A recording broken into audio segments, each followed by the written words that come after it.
Let's see if this thing's recording. Oh yeah, here we go. Hey, good afternoon everybody. I had some folks asking me recently what I thought of my battery powered yard equipment, so I thought I'd give you all a quick overview of what I have and how I use it. We're going to work from left to right. We're going to start with my mower, string trimmer, hedge trimmer, and chainsaw. I also have all of my batteries up here. I have 3 batteries, a 2.5, a 4, and a 10 amp hour.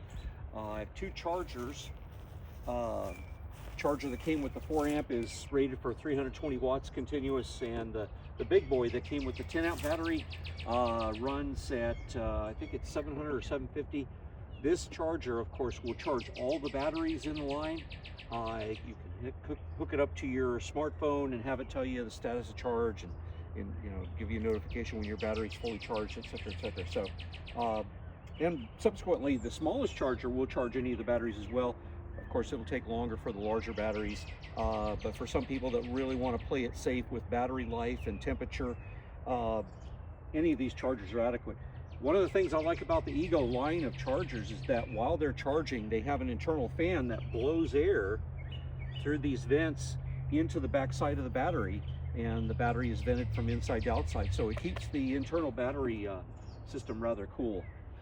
Batteries are kind of pricey, but they have, when you're buying equipment new and you register it, comes with a 5-year warranty on the batteries, 1 to 2 year on the equipment.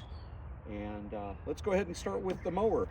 This is as of 2022. This was their top of the line mower.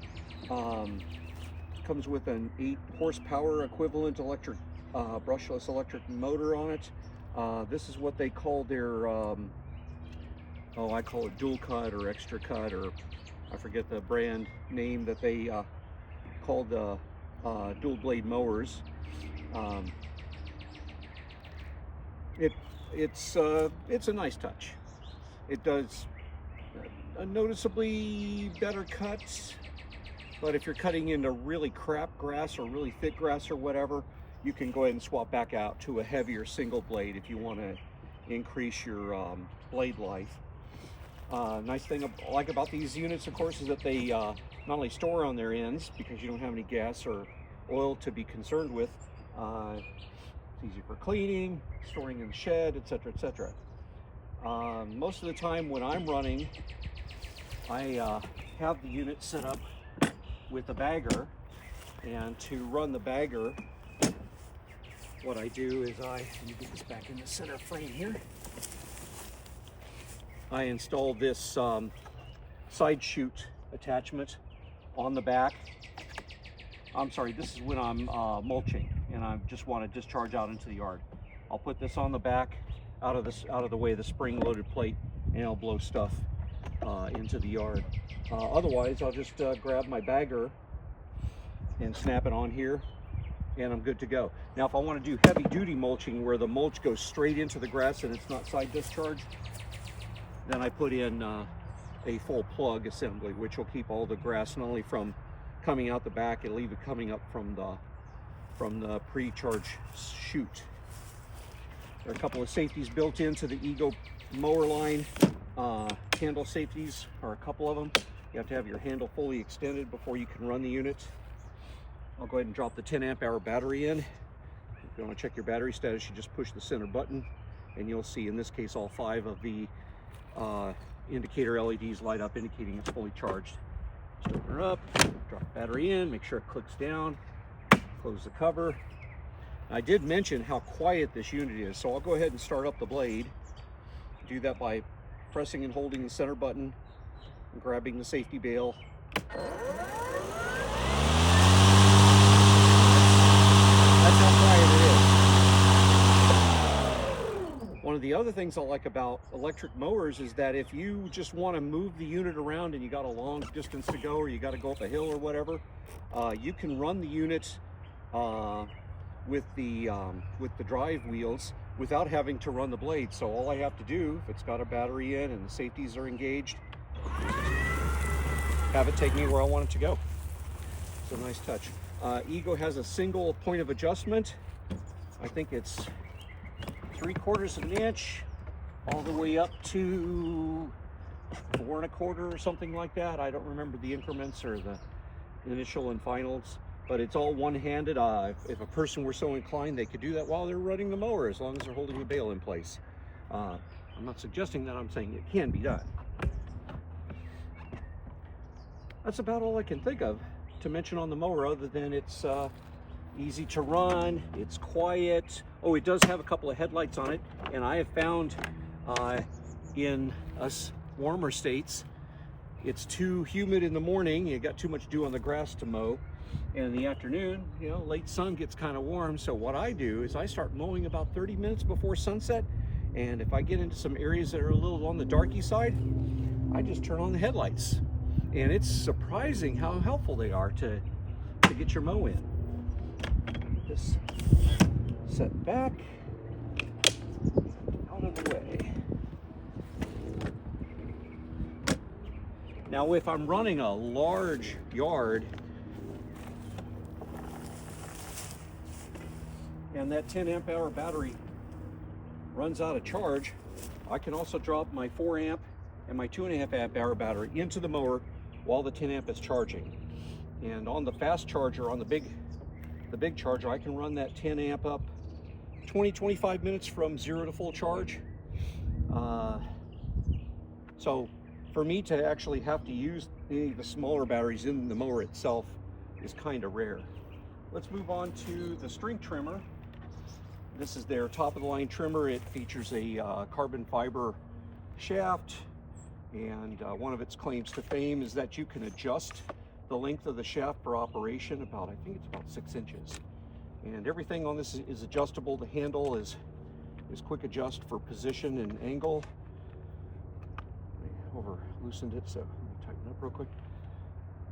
Not quite that tight. And then you have the snap over quick release to quickly move it. And the release for the length setting. I'll go ahead and drop my 4 amp hour battery in. And again, we can hit the button and we should have, oh, it's only 2. So before I run it next time, I'll want to probably run a charge on it.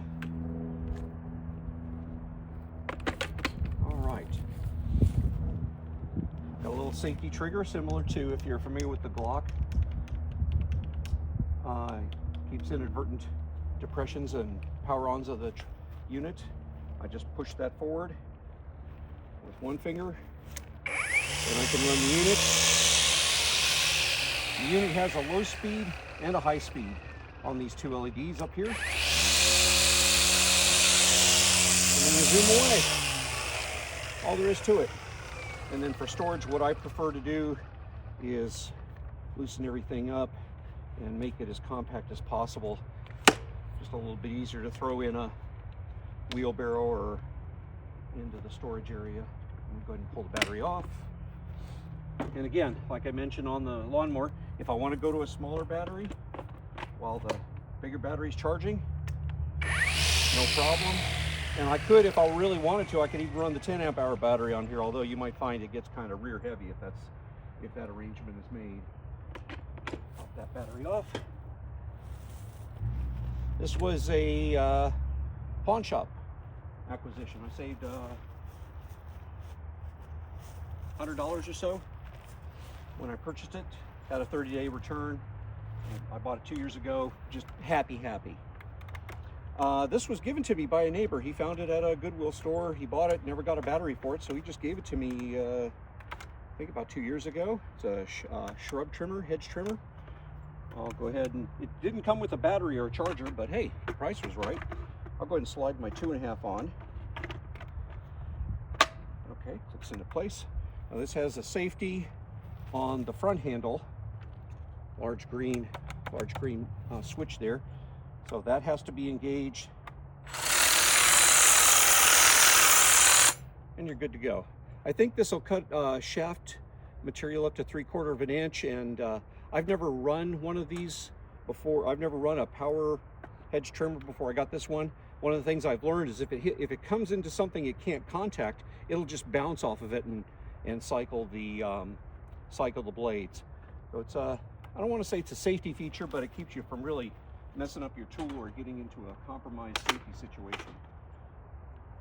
Now my last tool that I want to show and tell is probably something my friends out west won't need too much unless they're running firewood, and that is this is a 14-inch chainsaw. I've got my safety on. There's my blade, or my chain. I'll go ahead, it came stock with the 2.5. I'll go ahead and put the 2.5 on it. You have to release the safety. You have a switch and a handle safety. And this is impressive. This will go through a 6-inch pine in under a minute. I'm very happy with it. I will say, if you're new to running chainsaws, you'll want to watch some safety videos.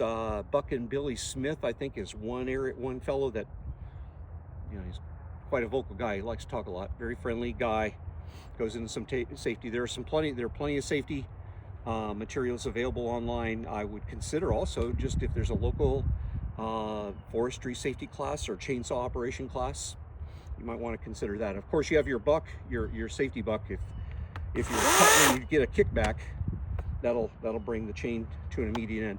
If any of my friends, anybody watching this, if you do get a chainsaw and you're running it regularly, you're going to need to drop chain oil in the reservoir.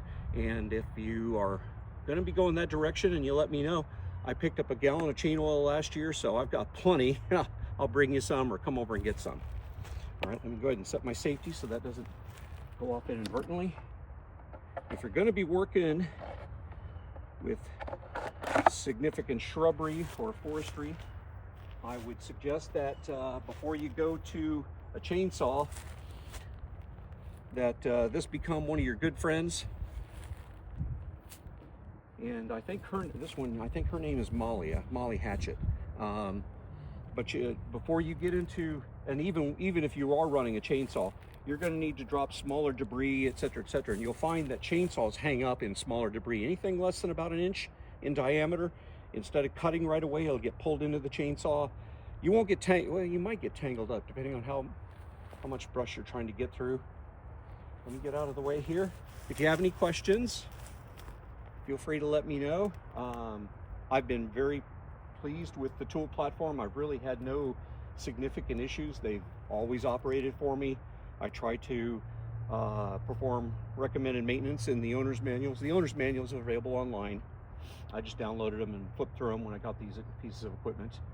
And I try during winter, when I'm not running the tools very much, I only charge the batteries up about 50%, 30 to 50%, and leave them indoors. You don't want these to freeze, at least not for any significant length of time, and certainly not a hard freeze.